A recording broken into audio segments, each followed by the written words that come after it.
You are listening to Meet the Thriller Author, the podcast where I interview writers of mysteries, thrillers, and suspense books. I'm your host, Alan Peterson, and this is episode number 120.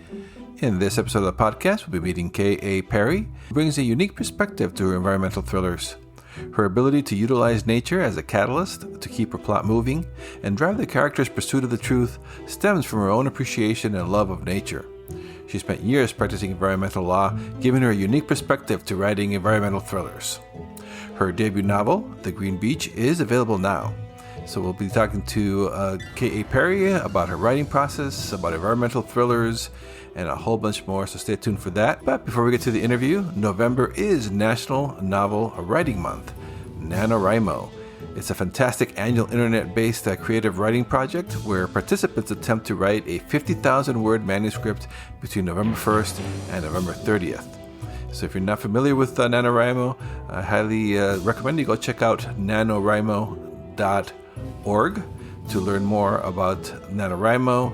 It's still early in November. It's only the 3rd of November as I'm recording this, and so you'll be still have plenty of time to get into the action. So go check that out. It'll be a lot of fun. And also do check out thrillingreads.com/masterclass, where you can learn about writing from amazing teachers like Dan Brown, David Baldacci, James Patterson, R.L. Stine, Margaret Atwood, Neil Gaiman, David Mamet, and other amazing writers. So it's perfect for NaNoWriMo. thrillingreads.com/masterclass. Go check it out, and it's also a great way to support the podcast since that is my affiliate link. All right, here's my interview with K.A. Perry. Hi, everybody. This is Alan with Meet the Thriller Author, and for the podcast today, I have K.A. Perry, and she's in Connecticut. How are you doing this morning? I am good. How are you? Good. How are things going in the East Coast? Things are going well. The kids went back to school here, which is a good sign. Oh, so wow. Some of them part-time, but so far so good. We don't have all the forest fire issues that are going on out there. Yeah, it's been kind of crazy, the air quality now we're dealing with now. So now the fires are getting a little better in some areas, but the air quality now we have to deal with. So yeah, so stuff we could talk about too with the environmental thriller. So your book, The Green Beach, is out now, and it's kind of an environmental thriller. We'll get into that in a moment. But can you tell us a little bit about your background and what got you to writing your book? I was an environmental lawyer in a large firm for a lot of years. I really love the environment and I love nature, as do a lot of people, really get something from nature and spending time in nature. And I basically always wanted to write a mystery book ever since I was a little kid. So I used to work in an independent bookstore during college. I used to shelve the books on the mystery shelf. And, I've read a lot of them. And I just sort of thought, there's room for this. There's room for an environmental lawyer as the main character. So is your book, is it like a legal thriller, but with outdoors? Is it like courtroom stuff, or can you tell us a little bit about your book? It is a legal thriller, but there is a lot of nature in it, right? So there's nature basically in every scene. The main character is a little quirky. She's a little bit introverted, and she really notices nature. She relates well to nature, and she notices it almost more than the people, or it's almost as though she relates better to it. I think I picked it because a lot of legal thrillers have a main character, a female sleuth, that's very, very strong-willed and very, very legal, in a lot of courtroom scenes and a lot of, interrogation rooms. And this character is a little bit more lighthearted. This character doesn't have superpowers, doesn't have, isn't super egotistical or anything like that, just is sort of more quirky, and it's sort of nature and her observations of nature that guide her forward, and her intuition in terms of solving, or sort of getting through the thriller, we'll say. And how did the idea for the book came to you? I think it really came from my love of nature. I thought, no one's really done this yet, right? We have every single sort of female detective or sleuth there ever could be, right? We have caterers and chefs and people that run farms and all sorts of things. And most of the legal female characters in the mystery genre are, they're some of the very famous ones are, the like Linda Farstein's, prosecutor, or the what do you call it, the medical examiner, right? Mm-hmm. But no one had really done, and even Lisa Scotoline, she does sort of the lawyers in private practice, but no one had really done an environmental attorney. And I thought it was time, with the environmental movement just blossoming and everything going on, especially, with sort of the global warming issue. I think it's time for this character.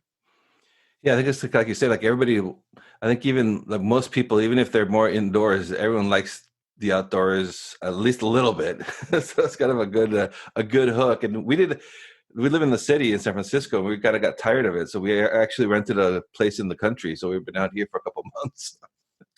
Hey, that's fantastic, right? So Yeah, it's I a used little to be bit, the natures. It's so wonderful. it's good when you slow down and you actually stop and can like go for a walk in the woods or, Yeah. or just kind of appreciate it a little bit. Even people that love the city, during the whole COVID-19 thing, I saw an article in the Post that said people were buying up plants just because they wanted to have some plants while they were stuck at home in their apartments with them, So Yeah. I don't know, I think more people get respite from nature than we realize. That there's a connection there. And that's why the environmental movement has been so big and so strong, because I think intuitively people recognize that in themselves. Yeah, this was what's cool about the States too. It doesn't matter what city you live in. Most people are pretty close. Maybe like half hour, an hour, and then it's like a whole different world than being in a city. That's true. That's totally true, right? So, what's the significance of the Green Beach title? What's that about? The concept behind that, and there's it's a lighthearted mystery, right? But underneath it, there are some pro-environmental messages, one of which is the issue of beach access, right? So it's called the Green Beach File, and it's sort of a double play on the word green in that, is there access to everyone for the beach, or is the beach reserved by just the people that, that have millions of dollars that live on the shorefront? And that's why it has that tagline at the bottom, whose beach is it anyway? So, because I think the concept of public lands and having open access to everyone for certain lands and preserving certain lands because they're very beautiful, it's actually a very old legal concept called the public trust doctrine. And so I sort of tried to weave a little bit of that through it, so that people would stop and think about the issue. Yeah, that's something that was happening here a couple of years ago. There's some big tech millionaire bought a property, and there's public access that's been there for 50 years for the surfers, and he blocked it. So they've been going back and forth legally. I don't know what ended up with that, but that's been a legal battle for at least a few years now. Yeah, no, that's a big issue, right, for people? Because some parts of the earth are so beautiful. Maybe everybody should get to see them or have access. So. Yeah, especially if it's been a public for 50 years or whatever. That'd be kind of bad. Yeah, that raises all sorts of additional legal issues, and because of the whole who's been using it. Yeah. So. Yeah, and that's what's so interesting too. So, like you said, you're dealing with some pretty heady subject matters and everything. But so, how do you turn all that into a fun, into a mystery that the readers are enjoying? Is that hard to process all that and then put it down in the paper? I think those issues are there, but I think what keeps people moving along through it is the conversation and the humor, because I'm actually funnier when I write than when I speak. So I don't know why that is. I was thinking today I'd love to crack a few jokes for you, but somehow when I write in a manner that makes people laugh. And I think that really, and people really like the character. They like the main character because she's very likable. She's very endearing to them, and a lot of folks have been asking me to write a sequel so they can find out what happens next. And so your character is also an environmental attorney, like you are. Is a lot of your personality traits in her, or? There are some that are there, and there are some that are totally made up. So just to make it funnier. So.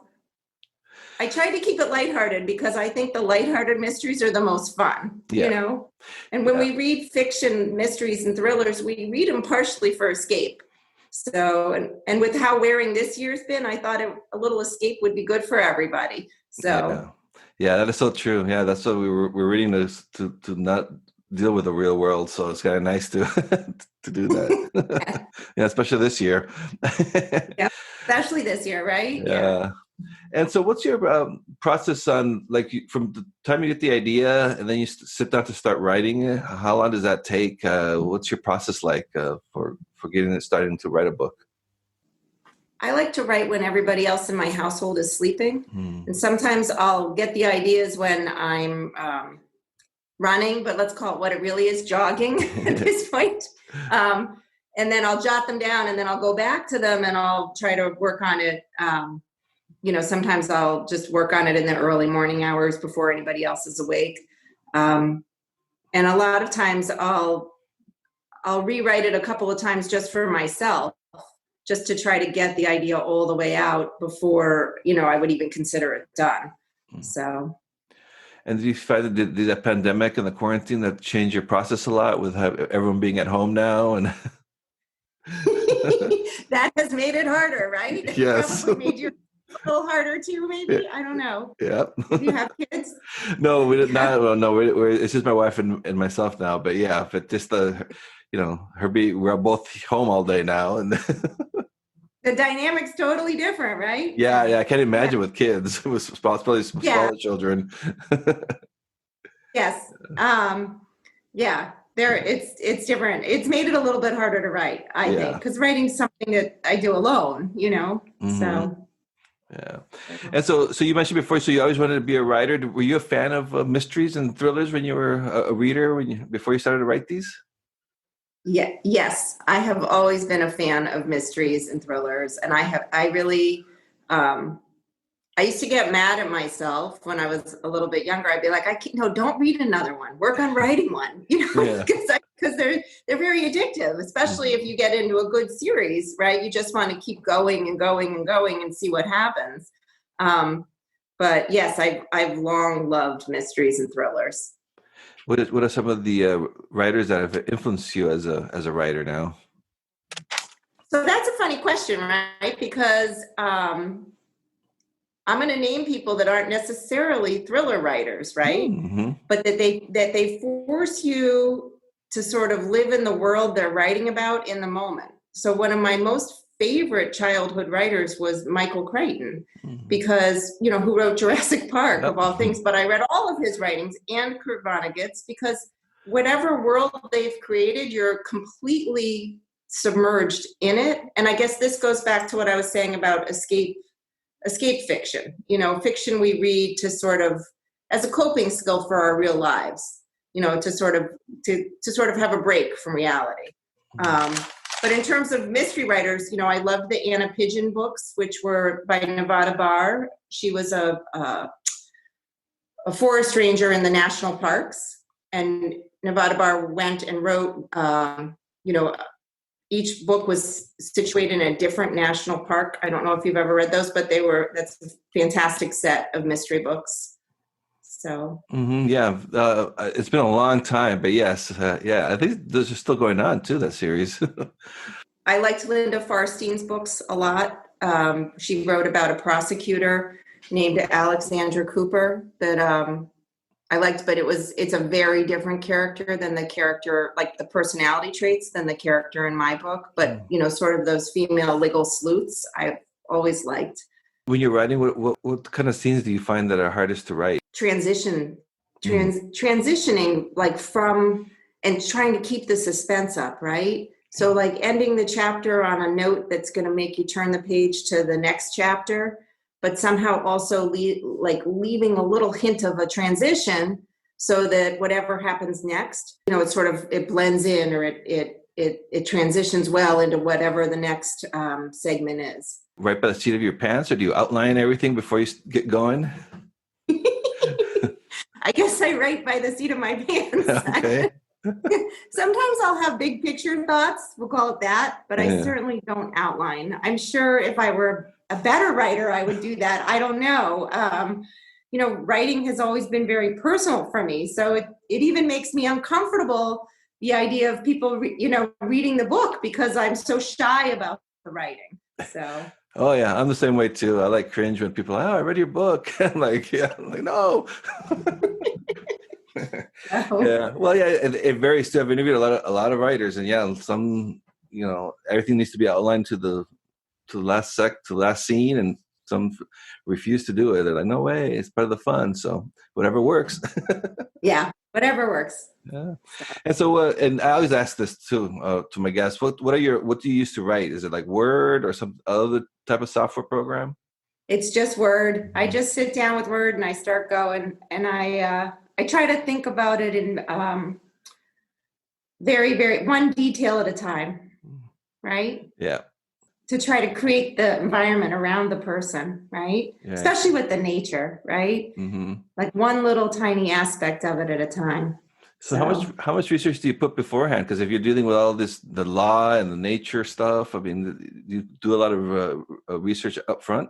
I think I kind of fly by the seat of my pants in life. Like I research as needed as it comes up. Oh, cool. So I don't know. I mean, some of it I have a knowledge base on because of the work I've done, and some of it, because of where my interests lie in life. So I'll read about things that interest me a lot, but some of it I literally just look up when I need to. Hmm. And do you write every day? Well, before the pandemic, yes. But it's been a lot harder with everyone home, especially, now people actually go places, but I have a bunch of children. And Mm-hmm. so it's a rare thing when everybody leaves the house. It's much more rare, I guess, than before the pandemic. So even school right now is sort of half distance learning, half in school. So it's just harder to have a quiet house. Yeah, yeah. And and so the Green Beach, is this a standalone, or you said you might make it into a series? What's your next plans for it? I am working on a series. I am Cool. working on I even have a title, The Green Ocean File. Nice. So, because a lot of the work that I did, this book involves wetlands, and a Mhm. lot of the work that I did as a lawyer involved wetlands in environmental law. And this next book is actually going to involve something called aquaculture and the ocean, and is going to have a lot more ocean issues in it, but also, keeping the same character, keeping it fun and lighthearted, hopefully getting you to laugh out loud a few times, Hmm. or many times. Oh, well, wasn't even familiar with that subject matter. So is it like agricultural or in the? It is fish farming in the sea, right? Oh. And in particular, so you can have fish farming. So aquaculture is fish farming. You can have it on land in ponds and stuff, but we actually have, open fish pens in the ocean, for salmon and other species to grow out in the ocean. And so it's gonna tie into that a little bit. I don't want to give away too much, Hmm. but the idea is sort of taking this knowledge base that I have and maybe putting it in some of the other aspects of the environment that we all need to think about and would be fun to read a thriller about. Yeah, that's really cool. And then, is there a lot of for like this environmental thriller? Is so new, but I'm starting to see books coming out about this. Are there any other books that you're aware in that space that you like? Not really. I mean, my brother was Hmm. teasing me. He's like, "You're trying to invent a genre of book." Yeah. I'm sure someone's done it. Carl Hyacin puts a Hmm. lot of environmental stuff or nature in his books, and it's not that it doesn't exist. It's that it's not necessarily categorized as that, but that is what I'm trying to write, is an environmental thriller. Hmm. So, and I think that the first one is that, because of the nature of the book, because of the nature of the character, and because I think as humans, we have to stop and appreciate nature. I think that is something we all learned, or a lot of us learned and spent more time in 2020 as a result of the pandemic. Hmm. Yeah, especially when I was stuck indoors, and now you start missing what you do, what you took for granted before. Yes, yes, yes. So, any advice you have for any aspiring writers that are listening to this? I always like to ask my guests this because I have a lot of aspiring writers that listen to the podcast. Persistence, right? Hmm. Persistence. Because I feel like it was always there in the back of my head, and it took a long time to come into fruition in the sense that I dreamed of it since I was a kid. Hmm. But I think it's really important to not let go of our dreams in life, right? To Yeah, follow our heart and to follow what we're thinking inside our heads and see it through. yeah. And the Green Beach, is that your first novel? Do you have other books out? No, this is my first novel. Oh, I'm wow. very excited about it. Awesome. Well, congrats. And yeah, it looks like you're really enjoying the process because you're already working on the second one. So cool. Yes. Yeah. No, I am enjoying. I don't know anything about this whole like the whole publicity part and the talking about it. Yeah. That's hard. Oh, yes. It is a big part of it now. The days of I just want to write, I think, are over unless you're like a huge name. No, I'm like, I had no idea. Like I looked at a text from, like on Instagram from Erin Hildebrand the other day when she was on Nantucket, and I'm following her on Instagram, and it's got like her and what dress she's wearing and who made her sandals and who made her shoes, and I'm like, oh my goodness, like what it doesn't have. It's just so different than how I thought it would be, and I'm better at writing than I am at being articulate. So, and the idea of self-promotion is like, Yeah, it's kind of So like for most of us writers, yeah, it's kind of like like pulling teeth, but it's something that needs to be done. Well, even Stephen King, look at his level. He always does promotions for his books, so even at that level, it doesn't stop. It seems like. I guess it's part of it, right? We just Yep. we have to learn and get used to it. Yep. So I Yep. guess, Exactly. And that's one of the reasons why I started doing this podcast, because I figured between books I can meet the other authors and get myself out of my comfort zone, and so I think that's kind of an interesting component. I agree with you. It's tough to do. yeah. Well, I'm glad you do the podcast because it's pretty impressive and you have a great following. So, and they're very informative. So Great. Thank you. Yeah. It's been fun. It's been kind of crazy, but it's been fun, and I've learned a ton, and love meeting new authors like yourself. So I definitely have to check out your book, and your book is out now. So everybody go check it out. Where can people yes. find you online? The book you can find anywhere. If you type in the Green Beach File, it's pretty much everywhere from, the independent bookseller to, Walmart and Target have it. The online, at least I know they have it. And then I have a website that is www.kaperry.com. So, and that's probably the best way to find me. Okay, great. All right. So thank you so much for being on the podcast. Really appreciate it. And nice talking to you. Oh, nice to talk to you too. Thank you. Thanks for listening to the Meet the Thriller Author podcast. Be sure to visit thrillerauthors.com to join the conversation, access the show notes, and discover great thrilling reads. If you enjoy the podcast, I'd love for you to subscribe, rate, and give a review to it, wherever it is that you're listening to this podcast, be it iTunes, Apple Podcasts, Google Podcasts, Stitcher, TuneIn, Spotify, wherever it is that you're listening to this right now. I would appreciate it. And please do check out my own thriller novels over at my website at alanpeterson.com. Until next time.